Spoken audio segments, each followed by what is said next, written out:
श्री गोपाळ कृष्ण भगवान की जय. लीळा नंबर 390.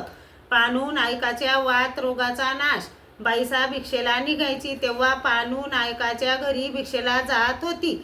सर्वज्ञ त्या घरी राहिले तेने करून त्यांना आश्चर्य वाटले. ते बाईसाला बसायला पाठ टाकत चांगली भिक्षा वाढत. एके दिवशी बाईसाने विचारले, का हो घरमालक दिसत नाही? तिने सांगितले, आई ते 3 दिवसापासून वाताच्या रोगामुळे अंथरुणातच पडून आहेत. तेव्हा बाईसाने म्हटले, आमच्या बाबांच्या दर्शनाला पाठवा, हा सर्व वायू जाईल. मग त्या बाईने आपल्या पतीला सांगितले की आपल्या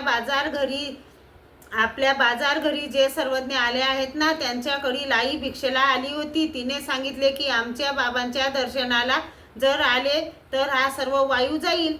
आणि ते सर्वज्ञांच्या दर्शनाला निघाले. 2 सदरे घालून डोक्यावर पगडी बांधली, वरून शाल पांघरली, त्यावर चादरीची बुंती घातली, असे सर्वज्ञांच्या दर्शनाला आले. सर्वज्ञांना दंडोते घातली, श्रीचरणा लागले. मग सर्वज्ञांजवळ बसले. सर्वज्ञांनी विचारले, काय नायका वायूने पिळले हात? त्याने सांगितले, हो जी, आज 3 वर्षे झाली वायूमुळे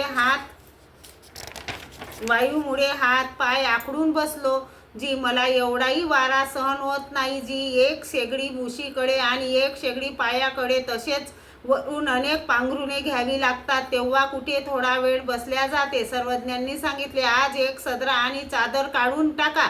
त्याने सांगितले, जी सदरा भलेही काढून टाकीन, परंतु चादर मात्र राहू द्या, चादरीशिवाय चालणार नाही. सर्वज्ञांनी सांगितले, आता पुरती तर काढा, तर गरज भासली तर घाला. त्याने चादर व सदरा काढला, घरी गेले. चारी पहर सुखाने झोप झाली. श्री गोपाळ कृष्ण भगवान की जय.